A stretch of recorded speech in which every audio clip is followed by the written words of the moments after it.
I call the honourable member Alan Peachy. Oh, Mr Chairman, could I express my very strong disappointment at the opposition's lack of interest in hearing what contribution I might have to make to this debate.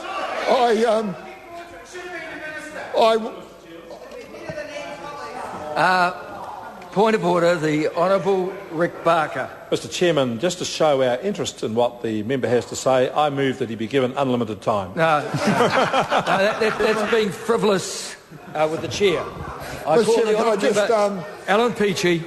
just point out to the Chief Whip, Mr Chairman, that where it takes some opposition members 10 minutes to say what most of us can say in 2, I would prefer to be one of those who can say what needs to be said in 2 minutes.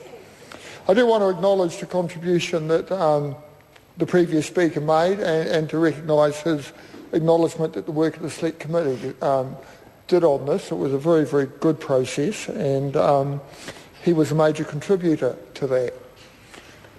In a nutshell, this is before the House because the Royal Society, which is a fine, august body which has made a major contribution to intellectual thought and development in this country over a long, long time, wishes to extend its base beyond strictly the sciences to include the humanities.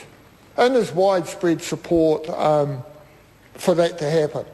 And I think that many of us would acknowledge that the science community has a lot to offer the humanities, particularly in terms of the introduction of the scientific method of thinking, the gathering of research, the drawing of conclusions, and that sort of thing. Because, if one was to have a criticism of some of the quality of research in the humanities that has occurred in this country, and I think particularly of some of the work done in the education field, one cannot avoid drawing the assumption that far too often the conclusion has determined what the inquiry would be.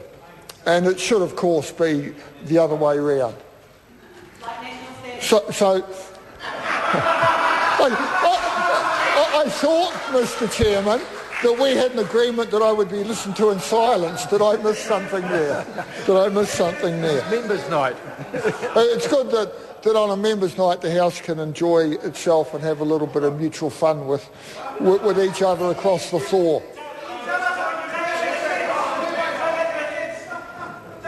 And Mr Chairman, if they didn't all shout at once, I might be able to respond to them individually, but when I've got half a dozen of them coming at me, I find it a little bit hard to cope. So, Mr Chairman, I just want to reinforce the view of this side of the House that this legislation is supported. I would urge members opposite not to spend all night debating it. I realise they have another agenda operating, but I would ask that those members also just be respectful of the Royal Society and its need to get this legislation through, and that it not be delayed because there's another agenda operating. Thank you. I call the honourable member